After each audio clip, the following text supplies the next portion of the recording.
VS9 మీడియాకు స్వాగతం. తెలంగాణ రాష్ట్రం, భద్రాద్రి జిల్లా, భద్రాచలం వాసవి నగర్లో వేంచేసి ఉన్న శ్రీ కన్యకా పరమేశ్వరి అమ్మవారికి వసంత పంచమిని పురస్కరించుకొని విశేష లక్ష పసుపు కొమ్ములతో పలు రకాల పుష్పాలతో భక్తులు అర్చన నిర్వహించారు. వాసవి కన్యకా పరమేశ్వరి అమ్మవారికి పసుపు కొమ్ములతో పూజించిన స్త్రీలు సౌభాగ్యవంతులుగా సుఖశాంతులతో వర్ధిల్లుతారని, అమ్మవారి కృపా కటాక్షములు ఎప్పుడూ ఉంటాయన్న భక్తుల ప్రగాఢ విశ్వాసంతో మహిళలందరూ అమ్మవారికి పసుపు కొమ్ములతో అర్చన నిర్వహించారు. ఈ సందర్భంగా అమ్మవారిని సర్వాంగ సుందరంగా పట్టు వస్త్రాలతో, స్వర్ణభరణాలతో, పరిమళ పుష్పాలతో శోభాయమానంగా అలంకరించి ధూపదీప నైవేద్యాలను సమర్పించారు.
గురుభ్యో నమః.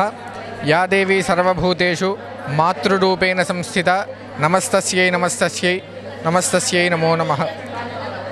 ఈ యొక్క రోజున వసంత పంచమి సందర్భంగా భద్రాచలంలో వేచేసి ఉన్నటువంటి కన్యకా పరమేశ్వరి దేవాలయం నందు ఈరోజు అత్యంత వైభవోపేతంగా లక్ష పసుపు కొమ్ములతో అమ్మవారికి అర్చన జరుగుతుంది. దీనికి విశేషముగా భక్తులంతా కూడా పాల్గొని అమ్మవారికి విశేషంగా అర్చిస్తున్నారు. ఈ లక్ష పసుపు కొమ్ముల విశిష్టత ఏంటయ్యా అంటే, లక్ష పసుపు కొమ్ముల అర్చన చేత స్త్రీలందరూ కూడా నిత్యము నిరతంగా సౌభాగ్యాలు సుమంగళిగా ఉండాలని చెప్పి ఈ యొక్క లక్ష పసుపు కొమ్ముల ముఖ్య ఉద్దేశము. దాని ద్వారా అమ్మవారి కృపా కటాక్షాలు అందరి స్త్రీల మీద ఉండి అత్యంత వైభవోపేతంగా అందరూ కూడా సుమంగళిగా ఉండాలని చెప్పి అమ్మవారికి ప్రార్థన చేస్తూ ఒక లక్ష పసుపు కొమ్ములన్నీ కూడా అమ్మవారికి సమర్పించడం జరుగుతుంది. అనంతరం తీర్థప్రసాద వినియోగం జరుగుతుంది. జై వాసవి, జై జై వాసవి. భద్రాచలంలో వేంచేసి ఉన్న వాసవి కన్యకా పరమేశ్వరి అమ్మవారికి అంగరంగ వైభవంగా ఈరోజు లక్ష పసుపు కొమ్ముల నోము నిర్వహించడం జరుగుతుంది. గత 6 నెలలుగా ఈ ప్రోగ్రాంని నిర్వహించుకొని భక్తుల ఆధ్వర్యంలో అమ్మవారికి ఈరోజు లక్ష పసుపు కొమ్ముల నోము నిర్వహించడం జరుగుతుంది.